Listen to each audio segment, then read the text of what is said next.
आज हामी चाहिँ यो मगर सङ्घको कार्यक्रममा आलीताल गाउँपालिकाको गोदाम बजारमा छौँ। आज हाम्रो मगर सङ्घको एउटा छोटो कार्यक्रम छ। त्यसै हामी यो खानापिना बनाउँदैछौँ। यहाँ हाम्रा थुप्रै अतिथिगणहरू आउँदै हुनुहुन्छ। उहाँ सङ्घको सुदूरपश्चिम प्रदेशको उपाध्यक्षको हैसियतले यहाँ पुग्नु भएको छ। उहाँ पुल बनाउन एकदमै तल्लीन पनि हुनुहुन्छ। यहीँबाट लागि पनि पर्नु भएको छ र अहिले भौतिक शरीर यहाँ भए पनि उहाँ चाहिँ उहाँको तन मन चाहिँ त्यही दार्चुलामा छ। उहाँको एकदमै लगाव देखिएको छ र यहाँबाट यो कार्यक्रम सकिने बित्तिकै हामी तुरुन्तै दार्चुला जानेछौँ। त्यो जानकारी चाहिँ तपाईँहरूलाई गराउन चाहन्छु। हामी यहाँ अहिले भए पनि हामी केही दिनमा दार्चुलाबाट पक्कै पनि तपाईँहरूलाई चाहिँ लाइभ गर्नेछौँ। अहिले दार्चुला पुग्यो भनेर नझुक्किनु होला, हामी दार्चुला पुगेका छैनौँ। तपाईँहरूलाई सेयर गर्नु होला एकदम। तपाईँहरूलाई चाहिँ यो नयाँ वर्षको 2083को पावन अवसरमा सम्पूर्णलाई चाहिँ एकदमै शुभकामना दिन चाहन्छु। केही भन्नुहुन्छ महेन्द्र सर?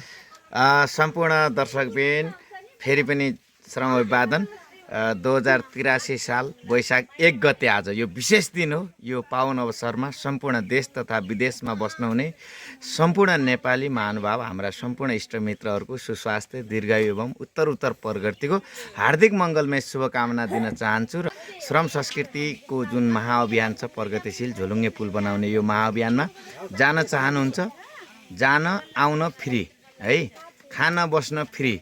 यदि जान चाहनुहुन्छ भने मेरो नम्बर 9861579864 मा कन्ट्याक्ट गरेर तपाईँहरूले आफ्नो फोटो, सिग्नेचर र आफ्नो परिचय पत्र, नागरिकताको फोटो पठाउनु भयो भने तपाईँहरूको बिमा गरिनेछ र त्यो टाइम टेबल सेड्युल अनुसार तपाईँहरूलाई यहाँबाट निःशुल्क गाडी भाडा, खाना बस्न सहितको व्यवस्थापन गरेर लैजाने त्यो जिम्मेवारी मेरो हातमा रहेको हुँदा सम्पूर्ण इच्छुक महानुभाव, सम्पूर्ण श्रमदाताहरूलाई यो आह्वान र यो विशेष सूचना भएको हुँदा यो भिडियोलाई जति सक्दो सेयर गरिदिनु होला, सबै सामु पुर्याइदिनु होला।